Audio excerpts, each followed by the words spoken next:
Jelang timnas melawan Tiongkok ini akan kita bahas bersama analis sepak bola ada Muhammad Kusnaini dan Bungkus.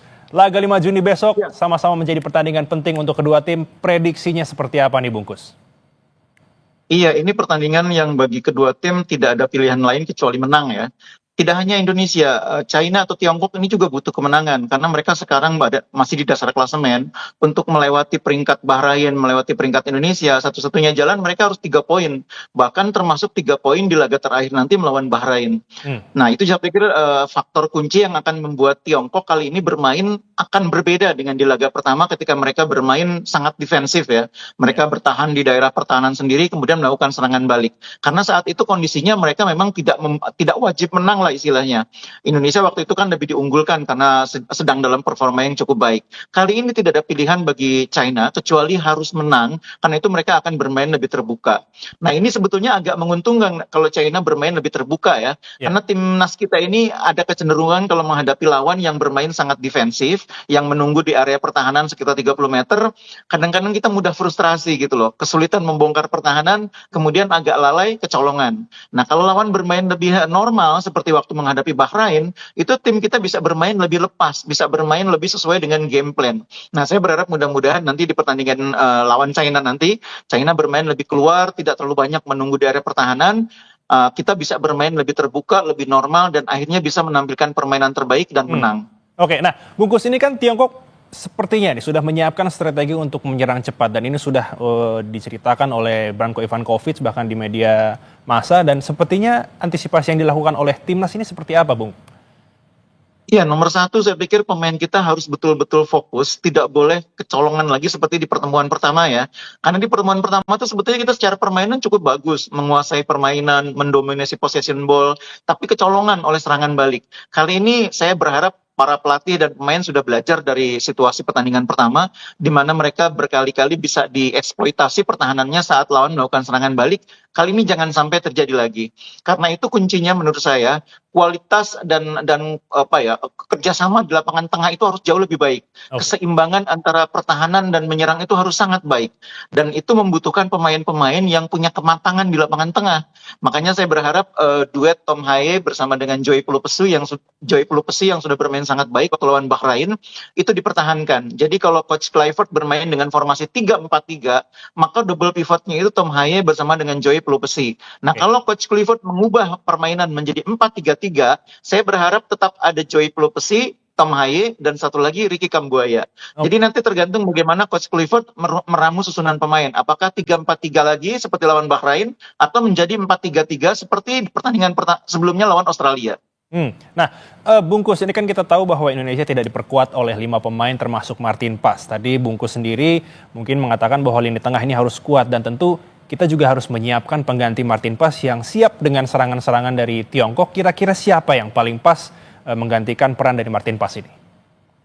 Kalau di posisi penjaga gawang saya sama sekali tidak khawatir ya. Kita punya penjaga gawang yang tidak kalah berkualitas. Ada Audero yang punya pengalaman sangat panjang di Liga Italia. Bahkan pemain-pemain yang lokal yang menjadi alternatif di posisi di bawah Mistar itu juga cukup baik. Kualitasnya, pengalamannya cukup banyak. Ada Hernando, ada Nadeo, ada Reza yang kualitasnya mungkin masih di bawah Audero tapi tidak terlalu jauh. Jadi kalau posisi kiper saya tidak terlalu khawatir. Yang saya khawatir itu justru di lini depan karena kita kehilangan 2 pemain sekaligus.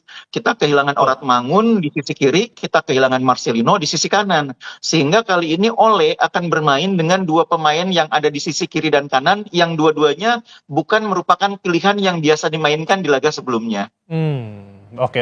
Berarti masih pede tuh dengan backupnya dari Ole Romeni, Bungkus. Kalau Ole nggak perlu backup karena dia bisa main ya. Nah, mungkin persoalannya siapa yang menggantikan nanti Orat Mangun? Siapa yang menggantikan Marcelino? Dugaan saya yang menggantikan Marcelino adalah Egy. Karena Egy ini kan termasuk pemain yang konsisten penampilannya di Liga 1. Di timnas senior, Egy juga termasuk pemain yang konsisten dalam membantu mencetak gol. 9 gol dari 31 pertandingan itu artinya dia pemain lokal termasuk yang paling produktif. Nah, yang menarik adalah siapa yang akan menggantikan peran Orat Mangun. Kita punya beberapa alternatif. Kita pernah mencoba tiba-tiba Dean James ya di pertandingan waktu lawan Australia. Kita juga punya Rafa Strijk yang sebelum ini juga sering dimainkan di posisi agak ke kiri. Nah, tapi kita juga punya alternatif sekarang Lily Pali. Oke. Posisi dia di Borneo itu kurang lebih sama dengan posisi Orat Mangun kalau main di timnas Indonesia. Jadi salah satu alasan pemanggilan Lily Pali kalau menurut saya salah satunya adalah untuk menjadi alternatif bagi perannya Orat Mangun. Masalahnya apakah Lily Pali kondisinya cukup bugar karena dia ini kan belum terlalu lama pulih dari cedera ya. Betul, betul. Waktu Liga juga dia main cuma di 2 laga terakhir sebelum akhir musim. Sehingga memang kita harus melihat kembali apakah cukup bugar untuk main 90 menit. Tapi kalau kondisinya bagus, Lily Pali ini bisa menjadi alternatif yang bagus di posisi kiri. Di kanan Egy, di kiri Lily Pali, di tengahnya atau sebagai ujung tombak ada Ole Romeni. Itu akan menjadi kombinasi yang cukup kuat. Oke, oke, baik. Nah, Bungkus, ini kan kita tahu bahwa kedua pelatih ini saling melakukan cywar. Ini sebenarnya apa sih yang membuat mereka itu optimistis bisa menang dari dua belah pihak ini?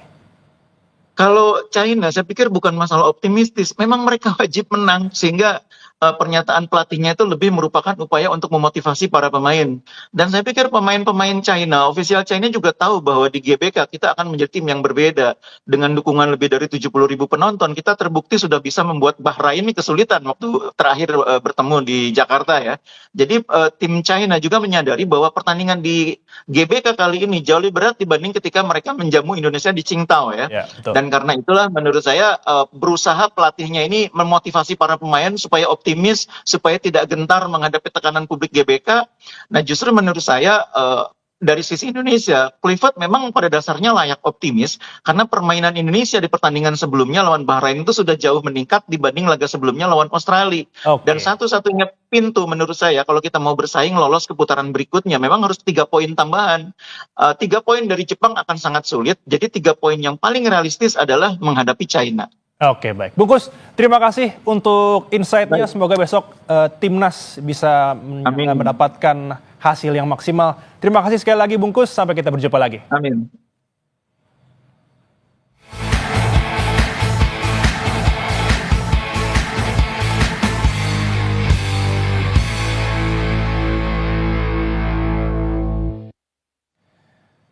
Saudara, pihak imigrasi Bandara Soekarno-Hatta